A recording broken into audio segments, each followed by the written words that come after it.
दोस्तों नमस्कार, मैं doctor Rakesh Gupta, chairman medical director श्रेय सेंटर। तो सबसे पहले समझते हैं कि मायोपिया क्या होता है। मायोपिया एक तरह की मेडिकल कंडीशन है जिसमें हमारी आंखों का साइज नॉर्मल से ज़्यादा बड़ा हो जाता है और जो लाइट जो फोकस होनी चाहिए हमारे रेटिना पे, वो रेटिना पे ना फोकस होकर आगे फोकस होती है। मायोपिया का दूसरा नाम होता है नियर साइटेडनेस, यानी कि निकट दृष्टि दोष। ये समय के साथ इसका प्रेवलेंस क्यों बढ़ रहा है, उसका दो कारण है। एक तो यह है जेनेटिक, क्योंकि जेनेटिकली मायोपिया यदि पेरेंट्स को है तो बच्चों को होने का चांस रहता ही है। लेकिन एक सबसे बड़ा जो कारण आ रहा है वो हमारी है नया लाइफस्टाइल, जो पिछले 15-20 सालों से ज़्यादा बढ़ता जा रहा है। वो लाइफस्टाइल क्या है दोस्तों? वो है इंक्रीजिंग इंडोर एक्टिविटीज़, यानी कि ज़्यादा समय घर के अंदर, कमरे के अंदर निकलना या ऑफिस के अंदर निकलना। तो छोटे छोटे बच्चे, 5 साल 6 साल के बच्चे, जिनको थोड़ा पार्क जाना चाहिए, बाहर जाना चाहिए, दूर देखना चाहिए, वो बच्चे सारे उलझ गए हैं नज़दीक के काम में। देखिए, मैं ये तो नहीं कहूँगा कि हम स्क्रीन यूज़ बंद कर देना चाहिए, लेकिन स्क्रीन यूज़ को रखते हुए भी हम कुछ प्रिकॉशन ले सकते हैं। मैं एक सलाह देता हूँ कि आजकल स्मार्ट टीवी है जो मोबाइल से स्क्रीन शेयर हो जाते हैं तुरंत ही। यदि हर बच्चे के रूम में एक स्मार्ट टीवी लगा दिया जाए जो केवल और केवल मोबाइल से कनेक्ट करने के लिए, तो बच्चा क्या करेगा? कनेक्ट मोबाइल से अपने स्क्रीन को करेगा और दूर देखता रहेगा।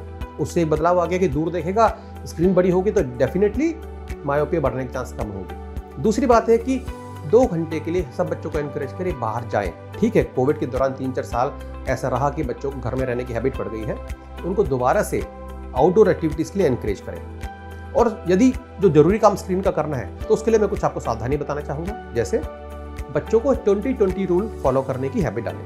हर 20 मिनट स्क्रीन यूज़ करने के बाद 20 सेकंड के लिए 20 फुट की दूरी पे देखें।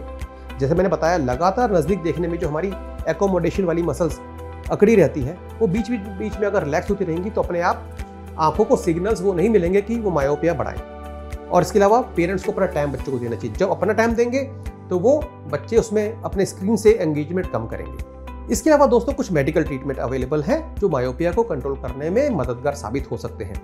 ट्रीटमेंट 3 हिस्सों में होते हैं। एक तो होता है मेडिकल ट्रीटमेंट, एक आई ड्रॉप है जिस पे रिसर्च हुई है, एट्रोपिन 0.01%। देखा जाता है कि इस दवाई का यदि 2 साल तक आंखों में डाला जाए ड्रॉप दिन में एक बार, तो बच्चों का मायोपिया बढ़ने का चांस 60 से 70% तक कम हो जाते हैं। दूसरी बात है, कुछ स्पेशल तरह के चश्मे भी डेवलप किए गए हैं जिसमें जो लेंस डलता है उसमें पेरिफेरल डीफोकसिंग टेक्नोलॉजी डाल दी गई है।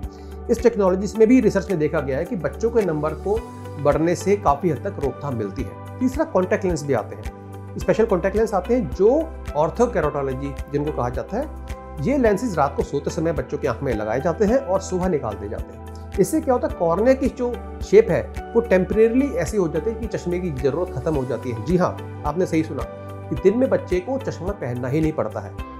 वो धीरे धीरे आपको हफ्ते में 2 या 3 बार लगाने होते हैं, रात को सोते समय, सुबह निकाल दीजिए।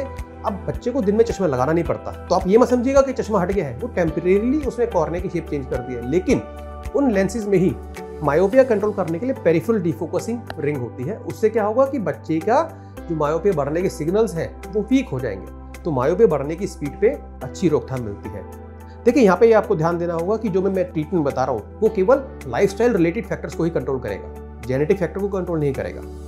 तो दोस्तों, इस वीडियो में हमने जाना कि मायोपिया क्या होता है, इसका एपिडेमिक क्यों बढ़ रहा है, इसका प्रेवलेंस क्यों बढ़ रहा है, और मायोपिया को आगे बढ़ने से हम क्या क्या उपाय कर सकते हैं, क्या क्या लाइफस्टाइल चेंजेस कर सकते हैं और क्या क्या मेडिकल ट्रीटमेंट अवेलेबल है। तो जुड़े रहिए हमारे साथ ऐसे ही आंखों से जुड़ी, नज़र से जुड़ी जानकारी के लिए, और फॉलो करिए हमारे श्रेय सेंटर के सोशल मीडिया को।